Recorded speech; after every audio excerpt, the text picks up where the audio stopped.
favor of question 1. In 1996, we changed our Constitution, and what it did is it took our property tax, and it took just not our K through 12, but it took higher education, took some of our money out of the K through 12.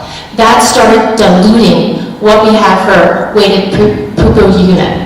And then in the general fund, the gas tax, the roads, we're taking some of the educational fund that was for the higher education. So that is why we're doing the gas tax, is to try to remedy some of the issues that in 1996 it caused.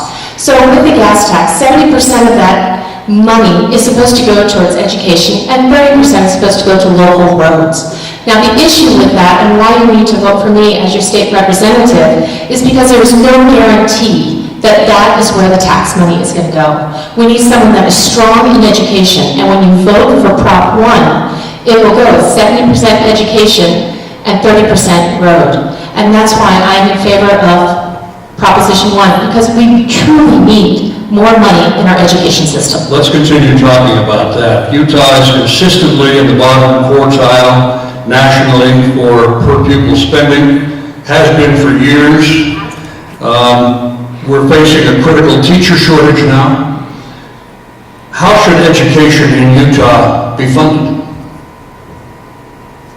Well, I'm hoping Proposition 1 will help fund it.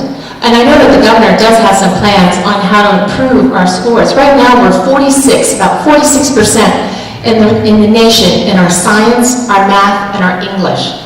That's not competitive. We have 5,000 high-tech jobs out there just waiting to be filled, but we don't have the workforce to fill them because we have not invested in our STEM programs and encouraged our kids to get into the high-tech jobs.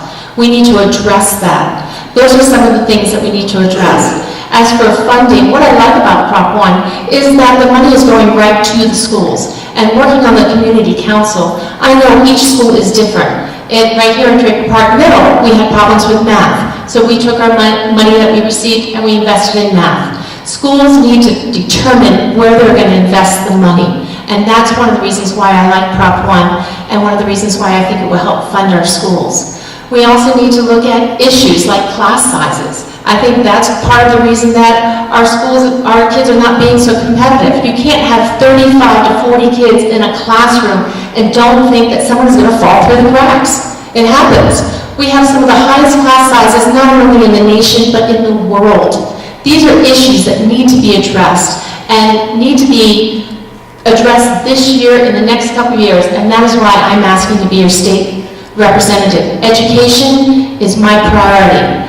Also, with our teacher shortage, I mean, I'm working diligently hard to make sure that teachers get the recognition that they need, because we need to keep these great educators in the system. We're losing 40% of our teachers in the first 5 years. That's shocking. So please, think of education, and I hope I earned your vote.